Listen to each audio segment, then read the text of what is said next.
আপনাদের বাড়িতে যদি কোনো অসুস্থ ব্যক্তি থেকে থাকেন, যার জন্য ডাক্তার ঘুমের ওষুধ প্রেসক্রাইব করেছেন, আমি বলবো ঘুমের ওষুধ না খাইয়ে আজকে ইংল্যান্ডের সঙ্গে ঘানার এই ম্যাচটার হাইলাইট দেখিয়ে দিন। ঘুমের ওষুধের থেকে অনেক বেশি কার্যকরী হবে সেটা নিয়ে আমার মনে কোনো সন্দেহ নেই। আজকে নাহলে ৯০ মিনিট ধরে মাঠে যে জিনিসটা হলো, সেটাকে যে ঠিক কিভাবে অ্যানালাইজ করা যায় এটা হয়তো স্বয়ং ভগবানও বলতে পারবেন না। তবুও যেটুকু যাই মুখ্য সূক্ষ্ম বুদ্ধিতে দেখে বুঝলাম সেটা নিয়েই কথা বলবো। আপনারা দেখছেন সোহম টক্স ফুটবল, আর আপনাদের সাথে আমি আপনাদের বন্ধু সোহম। তো আজকে লাইন আপে ইংল্যান্ডের যে দুখানা চেঞ্জ হলো, সেই দুটো চেঞ্জই অত্যন্ত এক্সপেক্টেড চেঞ্জ ছিল। কারণ আজকে জন স্টোনসকে বসিয়ে ওখানে মার্ক গেহিকে খেলানোর ডিসিশনটা নিয়ে আমি আগের দিনই বলেছিলাম যে মার্ক গেহি ক্লাব ফুটবলে যে সিজনটা গত বছর তার গেছে, এবং তাছাড়াও সেই ২০২৪-এর ইউরোতেও ইংল্যান্ডের হয়ে তিনি যে পারফরমেন্সটা দিয়েছিলেন সেন্ট্রাল ডিফেন্সে, তাতে কেন তিনি না খেলে ক্লাব ফুটবলে ইরেগুলার হয়ে যাওয়া জন স্টোনস খেলবেন, এটাই একটা প্রশ্নচিহ্নের ব্যাপার। আগের দিনকে স্পেশালি ক্রোয়েশিয়ার ফরওয়ার্ড লাইন যেভাবে জন স্টোনসকে হামাগুড়ি খাইয়েছে এক প্রকার, সেখানে কিন্তু এইটা ক্লিয়ার হয়ে গেছিল যে আজকে গেইহিকে না খেলালে সেটা একটা হিস্টোরিক ব্লান্ডার হবে। থমাস টুচেল সেই ভুলটা করেননি, তিনি গেইহিকে স্টার্ট করিয়েছিলেন, আরেকটা চেঞ্জ করলেন, জেড স্পেন্সকে খেলালেন নিকো ওরাইলির জায়গায়, যেখানে আমার মনে হলো যে কোথাও একটা হয়তো তিনি বাঁ দিক দিয়ে ওভারল্যাপটার উপর বেশি জোর দিতে চাইছেন, সেখানে আর কি স্পেন্সের যে স্পিডটা আছে বা যে অ্যাটাকিং পোটেনশিয়ালটা আছে আমরা টটেনহ্যামের হয়ে দেখেছি, সেটাকে হয়তো তিনি ইউটিলাইজ করতে চাইছেন। কারণ টুচেল অলওয়েজ এই জিনিসটাই চান, তার সাইড ব্যাকের প্লেয়াররা ক্রমাগত ওভারল্যাপ করে বক্সে ক্রস তুলবে বা অলওয়েজ আর কি উইঙ্গারের সঙ্গে মিলে একটা ওভারলোড ক্রিয়েট করার চেষ্টা করবে, যেটা এখনকার দিনের ফুটবলের একটা বড় অংশ হয়ে গেছে। তবে ম্যাচের মধ্যে বেসিক্যালি সেটার কোনোটাই দেখা গেল না। আজকে ইংল্যান্ডের উইং প্লে অত্যন্ত স্লথ গতির হয়েছে, সেখানে দাঁড়িয়ে ডান দিকে ননি মাদুয়েকেই বলুন কিংবা বাঁ দিকে অ্যান্থনি গর্ডন, তারা হয়তো প্রথমার্ধে ইংল্যান্ডের জার্সিতে নিজেদের জীবনের সব থেকে জঘন্য পারফরমেন্সটা করলেন। মিডল করিডোর দিয়ে বারবার ইংল্যান্ড অ্যাটাক করার চেষ্টা করছিল, ডেকল্যান রাইস কিছুটা আর কি এফেক্টিভ হওয়ার চেষ্টা করেছেন বটেই, তবে ঘানার এই কম্প্যাক্ট শেপটাকে এক সেকেন্ডের জন্য তারা বদার্ড করতে পারেনি। আমি এই কথাটা আগের দিনও বলছিলাম যে আফ্রিকান টিমগুলোর ডিফেন্সের একটা খাসিয়াত হচ্ছে এটাই, যে নিজেদের ফিজিক্যালিটিটাকে ইম্পোজ করে আর ডিসিপ্লিনটাকে ইম্পোজ করে তারা অনেক বেশি এখানে বেগ দিতে পারে রাদার দেন একটা অন্য কোনো এশিয়ান কান্ট্রি বা কেউ। এবং আজকেও এক্স্যাক্টলি সেটাই ওখানে হলো, যে ফার্স্ট হাফে ইংল্যান্ডকে বেসিক্যালি একটা টার্গেটে শট রাখতে দেয়নি। এরকম একটা অ্যাটাক, যে অ্যাটাকটাকে নিয়ে বলা হচ্ছে তাদের যা ফ্লুইডিটি আছে, যা ফ্লেক্সিবিলিটি আছে, তাতে বিশ্বের যে কোনো ডিফেন্সকে তারা অচিরেই ভেঙে ফেলতে পারে। সেই ইংল্যান্ডের ফরওয়ার্ড লাইনকে আটকে রাখা চারটিখানি বিষয় নয়, স্পেশালি আগের দিনে যেখানে তারা ক্রোয়েশিয়ার সঙ্গে এক প্রকার গোলের বন্যা বইয়ে এসেছে। তো আমি এখানে কোথাও একটা জিনিস আমার মনে হয়েছে, যে আলটিমেটলি এই যে বক্সের বাইরে থেকে শট নেয়া, মানে ফার্স্ট হাফে একটাই একটু থ্রেটনিং জায়গা তৈরি হয়েছিল, যখন একটা সেট পিস সিচুয়েশন থেকে ডেকল্যান রাইস একটা জোরে শট নিয়েছিলেন, যেটা বারের উপর দিয়ে গেলেও খুব কাছাকাছি ছিল। তো এই টাইপের জিনিসগুলো ইংল্যান্ড হয়তো কোথাও একটা গিয়ে আরো বেশি চেষ্টা করতে পারতো। আমরা এইটা ফ্রান্সের খেলাতেও দেখছি, যে কিলিয়ান এমবাপ্পে বারংবার যখন দেখছেন যে সামনে আটকে যাচ্ছেন, তো বক্সের বাইরে থেকে শট নেওয়ার চেষ্টা করছেন, গোলও করছেন। লিওনেল মেসিও বক্সের বাইরে থেকে বেশ কয়েকটা গোল মেরেছেন। তো এরকম টাইপের কয়েকটা পাঞ্চ নিয়ে আপনি যদি অপোনেন্টের ডিফেন্সকে একটা চাপে রাখতে পারেন, যে এরা তো ওই একই পদ্ধতিতে গতে বাঁধা আর কি উইং দিয়ে কাটানোর চেষ্টা করছে, কিংবা মিডল করিডোর দিয়ে থ্রু বল খেলে স্ট্রাইকারকে খুঁজে পাওয়ার চেষ্টা করছে, তার বাইরেও একটা অন্য কোনো স্ট্র্যাটেজি আছে, সেই জিনিসটা যদি মানে দেখাতে না পারে, এবং আলটিমেটলি সেই বক্সের বাইরে থেকে কয়েকটা শট মেরে যদি অ্যাটলিস্ট আপনি চাপে রাখতে পারেন, তাহলে ডিফেন্ডাররাও একটু কনফিউজ হয়ে যায়, তারা হয়তো জায়গা ছেড়ে বেরিয়ে আসতে পারে, সেখানে আপনি অনেক বেশি ওপেন স্পেস পাবেন। অধিকাংশ ম্যাচেই আমরা দেখছি যে গোল খাওয়ার আগে অবধি প্রত্যেকটা এই টাইপের একটু ছোট টিমগুলো ফাইভ অ্যাট দ্য ব্যাকে খেলার চেষ্টা করছে, ঘর বাঁচিয়ে কাউন্টার অ্যাটাকে আক্রমণের কথা ভাবছে। সেখানে দাঁড়িয়ে একটা গোল খাওয়ার পরেই কিন্তু অনেক বেশি খেলাটা ওপেন হয়ে যাচ্ছে, কারণ তখন সেই টিমগুলো বুঝে যাচ্ছে যে গোল যখন খেয়েই গেছি তাহলে আর কিছু করার নেই। তো সেখানে দাঁড়িয়ে ঘানার এই টিমটাকে যে কেন প্রেসারে ফেলা গেল না, এই জিনিসটা নিয়ে কিন্তু সত্যিই প্রশ্ন থেকে যাবে। স্পেশালি যে কথাটা বললাম, যে গর্ডন আর মাদুয়েকে যে ধরনের পারফরমেন্সটা দিলেন আজকে ফার্স্ট হাফে, তাতে সত্যি কথা বলতে হয় যে বুকায়ো সাকা এবং মর্গান রজার্সকে হয়তো আরেকটু আগেই আজকে নামানো যেত, খুব প্রয়োজনীয় ছিল সেই ডিসিশনটা। থমাস টুচেল কয়েকটা চেঞ্জ টুকটাক করলেন বটেই, তবে ওখানে স্পেন্সকে তুলে ওরাইলি বা এই টাইপের চেঞ্জগুলোর আক্ষরিক অর্থে কোনো মানে হয় না, কারণ আমি অলওয়েজ এই জিনিসটা মনে করি যে ডিফেন্সে যখন সেরকম প্রবলেম কিছু ক্রিয়েট হচ্ছে না, অ্যান্টোয়েন সেমেনিওর মতো একটা অপশন থাকা সত্ত্বেও জর্ডান আইউই ভালোই এক্সপিরিয়েন্স আছে আমরা জানি। তা সত্ত্বেও তার তো ডিফেন্সটাকে খুব একটা বলার আজকে হতে হয়নি। সেকেন্ড হাফে পিকফোর্ড একটা চাপ নিয়ে ফেলেছিলেন বক্সের বাইরে বেরিয়ে আসতে গিয়ে। ওই ডিসিশনটা আমার কোথাও একটা দেখে 50-50 মনে হলো যে ওখানে হয়তো ফ্রি কিকটা ইংল্যান্ডের ফেভারে দেয়া হতো।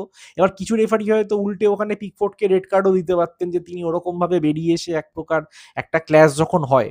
তবে এসব ক্ষেত্রে বেনিফিট অফ দ্য ডাউটটা অলওয়েজ গোলকিপার পান, তো এখানে সেই জিনিসটাই হয়তো কাজ করেছে। তবে এটার বাইরে ডিফেন্সের আক্ষরিক অর্থে ঘানা গোটা ম্যাচেই সেরকমভাবে প্রেসার দিতে পারেনি। তো সেইখানে দাঁড়িয়ে অ্যাটাকটা হয়তো আর একটু আগেই বলস্টার করা যেত বলে আমার মনে হয়। কারণ অন্তত সাকা নামার পর যেভাবে আর কি অন্তত ডান দিকটা দিয়ে একটা বিপদের সঞ্চার আমরা দেখলাম, অনেকগুলো কর্নারও আদায় করে নিল ইংল্যান্ড। কেন একটা খুব বাজে মিস করলেন, তা না হলে হয়তো আলটিমেটলি ম্যাচটা ইংল্যান্ড বারও করে নিতে পারতো। এই জিনিসগুলো নিয়ে কিন্তু একটু ভাবতে হবে যে টুচেলের মতো একজন মানুষ, যিনি প্রথম এই যে কোভিড পিরিয়ডে আর কি 5টা সাবস্টিটিউশন যখন অ্যালাউ করা শুরু হলো, সেটাকে প্রেস করে বলেছিলেন যে এটা ফুটবলটাকে অনেক বেশি ফ্লুইড করতে পারে, কারণ ম্যানেজারের হাতে আরো অপশন খুলে যাচ্ছে নিজের রিসোর্সেস গুলোকে ইউজ করার। তার ক্ষেত্রে এরকম প্রোঅ্যাক্টিভনেস থাকবে না, এই জিনিসটা তো আমরা এক্সপেক্ট করি না। তো কোথাও একটা বড্ড এগুলো প্রতিষ্ঠান বিরোধী বলে মনে হয় আর কি। এবার কেন যে মিসটা করলেন, সত্যি বলছি যে এরকম একটা মিস ম্যাচের মধ্যে লেগে থাকবেই। তবে ক্রাঞ্চ মোমেন্টে এই জিনিসগুলো ভাইটাল হয়ে যেতে পারে। তো সেখানে দাঁড়িয়ে ইংল্যান্ডের হয়তো এগুলো ভাবতে হবে যে কি করে নিজেদের যে কটা হাফ চান্সও আমরা পাচ্ছি, সব ম্যাচে ওরকম একদম বলতে গেলে প্রাণ খুলে আমাদেরকে অপরচুনিটি দেবে অপোনেন্ট, সেটা তো হবে না। কখনো সখনো একটা হাফ চান্সও কনভার্ট করতে হবে। তো যে চান্সটা ইংল্যান্ড পেয়েছিলেন ওটাকে একটা ফুল চান্সই বলা যায়, সেখান থেকে বারের উপরে উড়িয়ে দিলেন। ঘানার এই ধরনের আর কি যে জায়গাগুলো আছে আমরা জানি, আগেও দেখেছি যে ঘানার এরকম বেশ কিছু উইচক্রাফট প্র্যাকটিস করেন তান্ত্রিক বা এই ধরনের পাবলিকদের আর কি বক্তব্য দেখা যায়। ম্যাচের আগে দেখছিলাম যে ঘানার একজন তান্ত্রিক দাবি করেছেন যে তিনি নাকি হ্যারিকেনকে অভিশাপ দিয়েছেন যে তিনি আজকে ঘানার এগেনস্টে গোল করবেন না। জানি না এসবের আদৌ কতটা ভিত্তি আছে বা না আছে, কিন্তু আলটিমেটলি কেন যখন গোল করলেন না, তো ওই তান্ত্রিকের বোঝাই যাচ্ছে যে প্রেসারটা আরো বাড়তে চলেছে, এটাই এখানে বলার। তবে ঘানার জন্য ব্যাপারটা ভালো যে 2010-এর পর ফাইনালি 16 বছর পর তারা বিশ্বকাপ ফুটবলের নকআউট রাউন্ডে যেতে চলেছে, এবং সেটা সত্যি মানে টিমটার জন্য এই কারণেই ভাল লাগছে, কারণ 2010-এ যখন তারা শেষবার গেছিল তখন উরুগুয়ের সঙ্গে সেই ম্যাচটা আমাদের সবারই মনে আছে, যেখানে লুইস সুয়ারেজ একটা ডেলিভারেট হ্যান্ডবল করেছিলেন এবং তারপর আসামোয়া জিয়ানের পেনাল্টি মিস, ফাইনালি গিয়ে ঘানার হেরে যাওয়া এবং আফ্রিকার স্বপ্ন শেষ হয়ে যাওয়া সেই আফ্রিকার মাঠে খেলা বিশ্বকাপের। তো সেখানে ঘানা এতদিন পর ফিরলো, ডেফিনেটলি তাদের কাছ থেকে আর একটু উজ্জীবিত পারফরমেন্স দেখার আশায় থাকবো আমরা। ইংল্যান্ডের জন্য আজকের রেজাল্টটা ওভারঅল ওই যে কথাটা বললাম যে চাপ হয়তো সেভাবে ভাবতে গেলে কিছু নয়, কারণ তারা রাউন্ড অফ 32-তে কোয়ালিফাই করে গেল। কিন্তু ওই যে কথাটা বললাম যে থমাস টুচেলের অ্যাপয়েন্টমেন্টটা যে কারণে করা হয়েছিল, এরকম বেশ কয়েকটা আর্টিকেল আমি টুর্নামেন্টের আগেও দেখছিলাম বা ফার্স্ট ম্যাচে ক্রোয়েশিয়ার এগেনস্টে খেলাটার পরেও দেখলাম যে সাউথগেট আর টুচেলের মানে বেসিক্যালি কোচিং স্টাইলটাকে নিয়ে কম্পেয়ার করা হচ্ছে যে সাউথগেট অনেক বেশি রক্ষণাত্মক ছিলেন, তিনি নাকি ইংল্যান্ডের অ্যাটাকিং পোটেনশিয়ালটাকে সেভাবে ইউটিলাইজ করতে পারেননি, তাই জন্য তাকে আর কি সবাই মানে অপছন্দ করে। এবং টুচেলের ক্ষেত্রে আমরা গোল খাবো কিন্তু আমরা একটা খেলে দুটো গোল দেবো বা দুটো খেলে চারটে গোল দেবো, এরকম টাইপের একটা বম্বার্ডিং মেন্টালিটি রাখে বলেই নাকি টুচেলকে এত ঘটা করে কোচ করে আনা হয়েছে। তবে আজকের ম্যাচের মধ্যে কিন্তু ইংল্যান্ডের মধ্যে সেই ফুল থ্রটলে যাওয়ার ব্যাপারটা আমি সত্যিই দেখতে পেলাম না। এবার অবভিয়াসলি অনেকে হয়তো এই কথাটা বলতেই পারেন যে ইংল্যান্ড পরের ম্যাচটা পানামার সঙ্গে খেলবে, মানে গ্রুপের সব থেকে দুর্বলতম দল, তাতে কোনো সন্দেহ নেই। সেই ম্যাচটাতে ইংল্যান্ড হয়তো আবার অনেকগুলো গোলের বন্যা বওয়াতেই পারে। কিন্তু কথাটা হচ্ছে আজকেই জিতে যদি আমি আমার মানে প্লেসটাকে ওভাবে সিকিউর করে নিতে পারতাম যাতে প্লেয়াররাও একটা কনফিডেন্স পায়, প্লাস নিজে অ্যাজ আ ম্যানেজারও টুচেল নিজের ফিলোসফিটাকে ইম্পোজ করতে পারতেন যে না ঠিক আছে। কারণ ইংল্যান্ডের ম্যানেজার হয়ে আপনি যখন আসেন তখন অনেক ক্রিটিসিজম আপনাকে ফেস করতে হয়, যেটা সত্যি কথা বলতে গেলে হয়তো অন্য কোনো দেশের ম্যানেজারকে ফেস করতে হয় না। যে প্লেয়ারদেরকে আপনি বাইরে রেখে আসছেন স্কোয়াডের, আপনি অমুককে কেন স্টার্ট করালেন না, তোশুককে কেন তুলে নিলেন। তো সেখানে এই আননেসেসারি নয়েজটাকে চুপ করানোর জন্য হয়তো একটা দমদার পারফরমেন্সের আজকে এক্সপেকটেশন ছিল, যেটা না পাওয়াতে হয়তো ইংল্যান্ডের সমর্থকরা এবং টুচেল নিজেও একটু হলেও ডিসঅ্যাপয়েন্টেড হবেন। এবং একটা ডাউট কিন্তু থেকেই যাচ্ছে যে প্রেসারে পড়লে ইংল্যান্ডের টিমটাও হয়তো ক্রাম্বল করতে পারে। শুধু এটাই দেখার যে আলটিমেটলি টুচেল নিজের সেই ম্যাজিকটা দেখাতে পারেন কিনা, যে ম্যাজিক আমরা চেলসির হয়ে তাকে করতে দেখেছি কাপ ফুটবলে একটা সময়ের পর গিয়ে তার ট্যাকটিক্স গুলো কিভাবে ইনএভিটেবল হয়ে যায়। তো সেই জিনিসটা আর কি নকআউটে দেখার ইচ্ছে থাকবে। তবে আজকের জন্য কিন্তু ইংল্যান্ডকে নিয়ে অনেকগুলো প্রশ্ন রয়েই গেল। ঘানার জন্য সো ফার সো গুড। আপনারা যে টেমপ্লেটটা আজকে প্রোভাইড করলেন গোটা বিশ্বকে, ইংল্যান্ডের সঙ্গে আরো অনেক টিম এরকম টাইপের টেমপ্লেট নিলে আমি খুব একটা অবাক হব না, এবং সেটা আলটিমেটলি দেখার হয়ে যেতে পারে যে ডিসাইসিভ হবে কিনা নকআউট রাউন্ডে।